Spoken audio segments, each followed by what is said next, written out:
Hello, good morning. Ngayong araw nga ay samahan nyo akong magbalot ng aking mga paninda. Dahil hindi nga tayo pwedeng tamarin dahil sobrang mahal ng mga bilihin. Hindi nga pala uso sa akin ang hilamos. Kaya naman pagpasensyahan nyo na yung pagmumukha ko. Dahil nga sobrang oily. Nakapagbalot na rin ako ng sili at lalagyan ko na rin ng butas. Purpose ng pagbutas ko ng plastic ay para makasingaw yung sili. Yun ay para hindi siya madaling mabulok. Natapos ko na rin butasan ang bawat plastic. Ngayon naman ay magdi-display na ako. Sariling tanim ng tatay ko nga pala ang ibinibenta naming sili. Maraming tanim na gulay ang tatay namin sa bundok. Meron siling pula, green, papaya, at meron din siyang tanim na kamoting kahoy at ampalaya. Kaya kung merong labanan ng pagiging masipag na tatay, ay nako, itabi nyo na at ilalaban ko ang tatay ko. Yun nga lang ay talaga namang napakasungit. At kung saan na naman nga napunta ang usapan, ay balik na nga tayo dito sa dinidisplay ko. Sobrang mahal nga ng kilo ng siling pula ngayon at nagkakahalaga nga raw ito ng 500 pesos per kilo. Kaya naman, pag pupunta kayo ng palengke at nakakita kayo ng tag 5 piso at ilang piraso lang, alam nyo na nga ang presyo.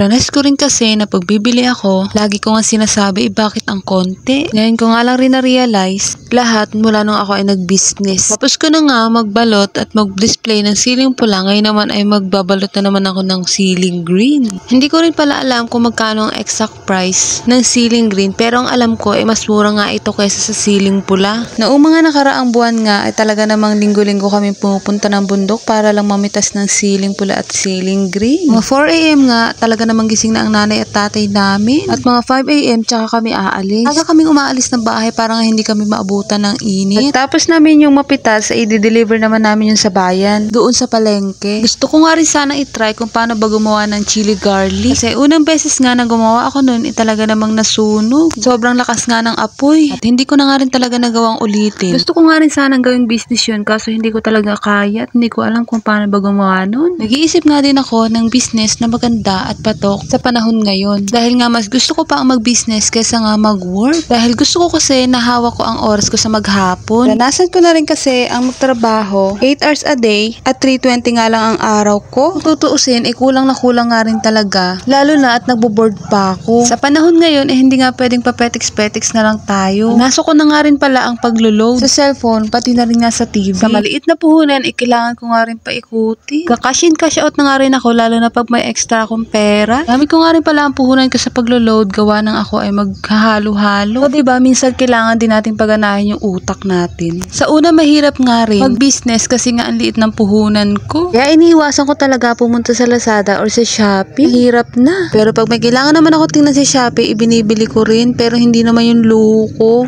Yung mga kailangan ko nga lang, yun lalo na sa mga binibenta ko. Sisipagin ka talaga mag-business kapag gusto mo nga yung ginagawa mo. Hindi ko nga rin na-feel yung pagod kasi nga gusto ko yung ginagawa ko. Sana soon ay dumami nga rin yung mga paninda ko. Hindi nga ngayon at baka nga sa tamang panahon. Hanggang dito na lang po muna. Pa-like, share, follow po ng page ko, daily vlog. Pa-subscribe na rin po ng YouTube channel ko.